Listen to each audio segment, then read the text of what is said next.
Welcome back to another episode of Growing Up in the Wilds of Suburbia. I'm your host, Sir Chad Everbroshiers. Today's episode is on the Phoenix, how hardship creates the extraordinary. What's become kind of commonplace for me or regular is when people talk to me, there's a depth of connection that I'm able to create with so many people just because of my interest in who they are and the way that I want to create intimate connections with people. Now, when I say intimate connections, I don't mean of the sexual extent. I mean of the deep connection type, which is what intimacy actually is a deep connection with another human being. And being truly and deeply intimate with yourself is to be self-reflective and searching. The concept of, let's say, soul searching. Well, the words sound interesting, right? When you say soul searching. When people have said it, I'm just soul searching. But the reality of the feeling of soul searching is that it has such a depth about who you are, where you're from, what you've done, the decisions you've made, how those decisions have actually made differences in your life. And there's so much that goes into it. It's like the deepest core of you is what they're talking about. So, but as far as the Phoenix is concerned, if you're not familiar with the mythological creature of the Phoenix, it's a bird, it's a creation, it's a representation of a creature that looks like a bird. And the Phoenix can withstand anything that comes at it from life. It has this impermeability to really be damaged in any real way. But ultimately, the Phoenix bursts into flames, self-consumed flames. And then when the flames subside, the ashes are now amongst the ground. What remains is the egg of the Phoenix, which is the next Phoenix, which is a self-creating creature. So that's the mythology of it's actually pretty interesting. The stories are captivating overall. But how I use that in my own personal development and people that do talk to me and listen to me or engage with me, the Phoenix is a representation of who you currently are. Now, you can look at others and say, you know what, this person has so much, this person is whatever, and we become envious of that, or we admire specific traits that they have or things that they own. But we look at it as if often people look at it as if it's unobtainable for themselves, especially when it comes to specific traits. Possessions is one thing. A lot of us feel that we can eventually end up amassing enough wealth, power, influence to be able to have whatever that thing is, the possession. But the traits, the development, the intelligence, the emotional abilities that the person may have, the true depth and desire of connecting with somebody, often people seem to think that is a genetic thing, or that that they're unable to develop it themselves. Now, I don't come from the most organized, structured, and the biggest loving family. My family loves each other, but we have things that some would classify as being dysfunctional. Hardship has created the person that people have become known, that people have got to know, that they call me, by the person Chad that they know, or Sir Chad in specific situations, but. That's not because I was born to be that way, as in like this was already encoded in my genes. I've gone through a lot of challenges in life. So every time I rise to a point where it seems like I've kind of matured greatly in a specific area of my life, where it could be perceived by others that I am, that's the epiphany, or the not the epiphany. I apologize. Poor choice of words. They look at it like that's the the zenith, if you will, the peak of that ability, that particular development. And I'm well put together in whatever it is, and again, not as a brag, but more, and not in any way am I bragging. It's more of other people's perceptions of me, and as of you, as people have known that, right, for yourself, there's plenty of people that have had perceptions of you that you may not necessarily see the same way as they do. Specifically when it comes to areas that you're well developed in or successful in. Um, yeah, so my experience has been, as I continue to develop in these areas, whatever it is, I'm driven for growth at a very, very deep level. It's one of my core values, is to constantly be growing. And it's not always through books. It's not always through, school. It's not always through videos and whatever information. It's like all of it. Always continue to develop, learn from every bit of life's circumstance, the situations life throws at you, and do what you can not to, like for me, it's a personal view, not to be a victim of circumstance, but rather to, not adopt mentalities that take me away from being able to truly be present to what's going on, the decisions I've made to get there, and then the consequences of those decisions, and or the reward, benefits, cost, those, all of that, right? So as I learn more about what I'm going through, it starts, that's the representation that I'm, growing the phoenix, if you will. It's where life throws things at me and I don't react once as I used to, and on the other side of it is I don't react like the average person in most situations. And that's because I've always self-reflecting on how I be, who I be, and do what I can to be as most responsible as I possibly can be in the situations that I'm involved in, so that I can continue to develop. Now, it doesn't mean that there's a concept of perfection in this for me, because that's not where I'm at. I'm at, perfect for where I am, because I've, constantly looking to develop myself, and I own the decisions that I've made. That creates the opportunity. That creates the reality of me being perfect for where I am. But I'm not perfection, and I am in the constant pursuit of growth, which is for me so satisfying. But it also means that yesterday's perfect is not what today's is, although it is in the annodes of history that is perfect to that point. It is no longer, like I have evolved from yesterday to today in many categories. Now, some of those are very microscopic developments or growth. And so what the phoenix does is it endures all of these things throughout life, and it becomes this incredibly resilient creature.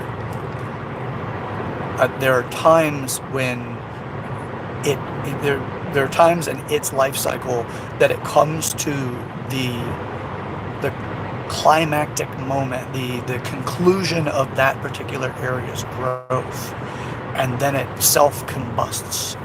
It goes into flames and burns to the ground, only to rebuild itself after.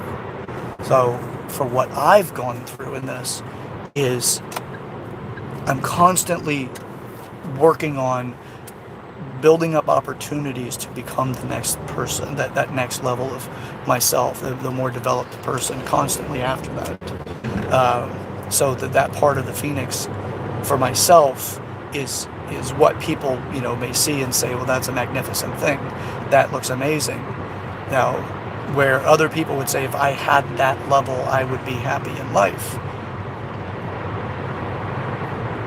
And it may be true, but it's not likely going to be always true, because happiness fades over time, no matter what the exposure is, and no matter what the thing is that makes you happy, or what you feel is making you happy. It is not a permanency.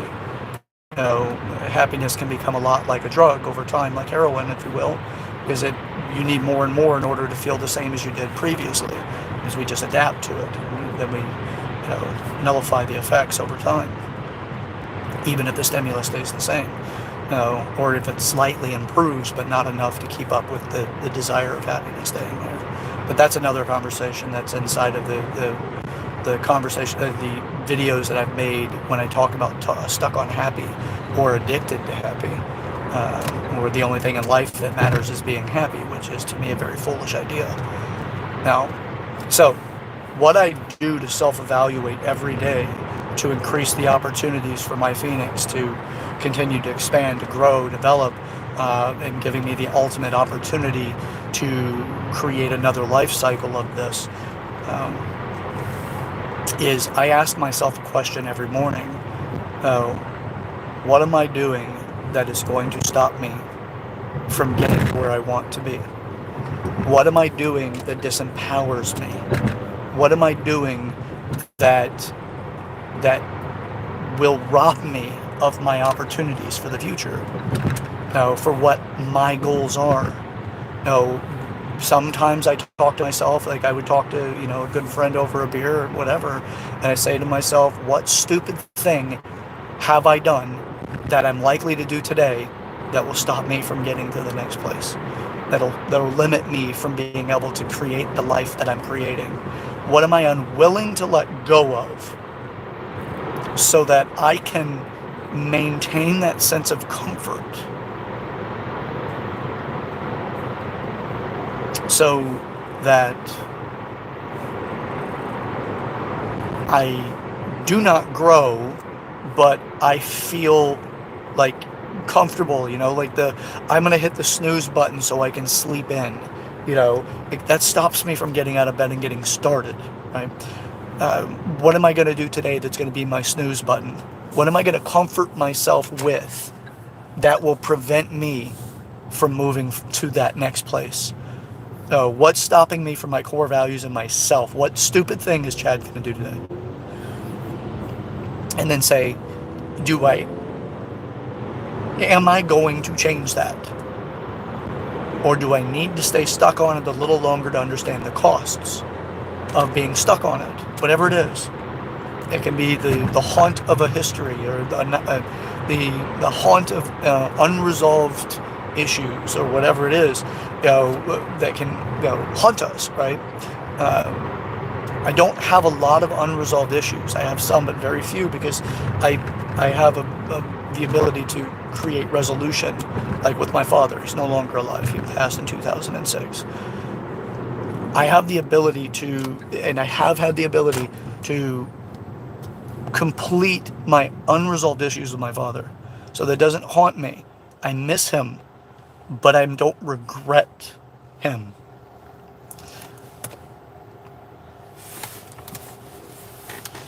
So I ask myself these questions every morning. What is it that I'm more attached to feeling comfortable with than I am willing to grow? And then I look for how I'm going to continue, right? So what most people do when it comes to the plight of the Phoenix is they try to stave off the burning out, the explosion of self-combustion. They try to avoid that because it turns up in people's lives like a divorce. It turns up like a loss of a job. It turns up like the thing that fractures what you believe about yourself, that shakes you, that makes you think, I'm not who I am, or I'm not who I thought I was. That's that moment that the Phoenix explodes, right? It explodes into flames. Now, how the egg comes out of that, the new you, right, is there's time that the egg needs to incubate. That's you healing, that's you coming to self-realization of who you are in the previous life, because that life cycle of the Phoenix is no longer. It's a new life cycle. This is the opportunities where you can say, I'm never going to do that thing again, and then you create a handicapped Phoenix, right? I'm never going to experience that thing again. I'm going to avoid it. You give birth to the Pandora's box, right? Where I don't ever want to touch that thing again, because inside of that box is such chaos that I cannot control it, and I lose who I am, and I don't like who I become when the box is open. So emotionally, you avoid that thing. You can do that. And that's what happens for people that will not take on growth and development, and the recognition that they weren't the best at something, but they may have done their best, but they weren't the best at something. And they hold the fact that they weren't the best at something against them, even though they were their best, their personal best in their life, but yet still not there to where other people have endured. Well, that just means you have not matured into that cycle where other people have endured, or people put on a facade and made you believe that they endured through it. But either way, that's not how you be about yourself. You don't really look that far into what other people have done other than use them like a perception of success. So